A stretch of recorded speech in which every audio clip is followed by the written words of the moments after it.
Vamos falar agora sobre terceirização, sobre mercado de trabalho, direito do trabalho. Hoje a minha convidada é uma especialista em direito do trabalho, a doutora Gianine Prado, que está aqui conosco. Boa tarde. Boa tarde, André. Prazer recebê-la aqui, Prazer tá? todo meu. Veja bem, doutora, nosso bate-papo é um bate-papo rápido, não dá para falar sobre tudo, mas essa questão da lei das terceirizações está dando muito o que falar. O trabalhador brasileiro vai sair perdendo, na sua opinião? Veja, André, existem duas vertentes da moeda. Para a classe empresarial, haverá uma fomentação de novos postos de trabalho, inclusive a diminuição dos custos. Certo. Para a classe dos trabalhadores, há uma alegação, a fundamentação contrária a essa lei das terceirizações é de que vai gerar uma fragilidade no poder de fogo das negociações coletivas, uma perda salarial, mormente porque a lei das terceirizações, ela trouxe a possibilidade da denominada pejotização. Certo. Que é a pessoa possibilidade jurídica, no caso, do né? empregado ser dispensado, ter rescindido o seu contrato e com interstício de 12 meses, ele retornar ao vínculo, mas não mais como empregado, e agora como pessoa jurídica individual. Quer dizer, um exemplo, quer dizer, o cidadão é um gerente comercial numa determinada empresa, ele sai da empresa e 12 meses depois ele volta como se fosse pessoa jurídica como individual. Empresa. Ele monta uma empresinha e volta para a empresa. E aí ele vai deixar de receber os direitos que são inerentes ao empregado, como por exemplo férias, 13º, fundo de garantia. Certo. Essa é um dos questionamentos. Esse Quer é dizer, um dos a questionamentos. pejotização, como A vocês... pejotização, que é a denominação que é dado pelo meio jurídico. Bem, no caso do mercado de trabalho, de uma maneira geral, se a gente for também olhar pelo lado do empresário, que o empresário brasileiro reclama e reclama com razão. Paga muito imposto, com certeza. enfim, salvo engano, temos mais de 54 impostos que incidem sobre tudo aí, sobre o preço dos produtos. E a questão do trabalhador, sempre o empresário diz, eu estou com um passivo enorme, né? Só se fala na palavra passivo quando se trata de trabalhador. E essa possibilidade de terceirização dá a ele, pelo menos, a falsa sensação de que ele pode contratar mais. Talvez por esse ângulo, eu não sou especialista no assunto, mas talvez por esse ângulo a gente possa olhar a terceirização de uma maneira melhor, ou não, ou eu estou equivocado. Então, devemos olhar pelos dois lados da moeda, né? Certo. Como tudo na vida, sempre tem pontos positivos e pontos negativos.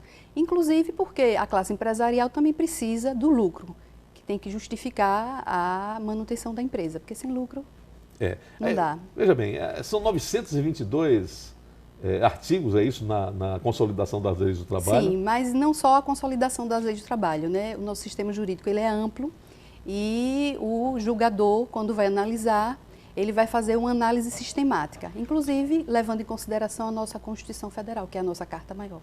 Hoje, o direito do trabalhador, sem essa terceirização, ele está sendo realmente cumprido? Está sendo posto em prática? O que acontece doutora? é que a ausência da legislação em face dessa relação da terceirização na atividade meio fomentou a criação dessa lei. Nesse sentido, o Tribunal Superior do Trabalho, ele lançou o entendimento de que a terceirização só é válida para a atividade meio, certo, e não para a atividade fim, que afinal de contas é o fim maior da empresa. Diante desse vácuo legislativo, foi criada esse projeto de lei da 4330. E o divisor de águas é que essa lei, que vai ainda ser apreciada pelo Senado... É verdade. Mas a Câmara, o presidente da Câmara já foi disse... aprovado, né? Por 230, e o presidente já disse, esse assunto é nosso, hein? Pois é. O Eduardo Cunha. O divisor de águas é que houve a possibilidade de se terceirizar, a partir, né, do andamento dessa lei, não só a atividade meio, mas também a atividade fim. Eu sinto que a senhora teme por essa mudança. Não, eu respeito os dois lados da moeda. Mas a questão de mexer na atividade fim, quer dizer, é uma coisa que, de certa forma, preocupa muita gente. Mas, com certeza, o Poder Judiciário vai saber analisar de per si cada caso. Pronto, aí eu vou lhe perguntar, a última pergunta diz respeito exatamente ao Poder Judiciário. Muita gente questiona a Justiça do Trabalho no Brasil. Você sabe que tem os que são favoráveis e os que não são. Eu lhe pergunto, com essa lei, não vamos ter um enfraquecimento da Justiça do Trabalho, não? Não, a Justiça do Trabalho é uma justiça pioneira, é uma justiça muito célere e que certamente vai saber analisar cada caso, mesmo se afastando todas as possibilidades de fraude. Certo. E o sistema jurídico ele não é feito só por um viés, né? Ele tem que ser feito de um modo sistemático, analisando todo o ordenamento jurídico. Com certeza. Doutor, eu fiz uma pergunta no início do programa, a senhora ouviu? Vamos à nossa enquete. A pergunta é se o projeto de lei das terceirizações vai retirar direitos consagrados pela CLT. Sim ou não? Vamos saber como é que está o resultado? 83,33 dizem que sim. 16,67 dizem que não. Está aí, portanto, o pessoal está, de certa forma, vendo com bons olhos a questão da terceirização, né?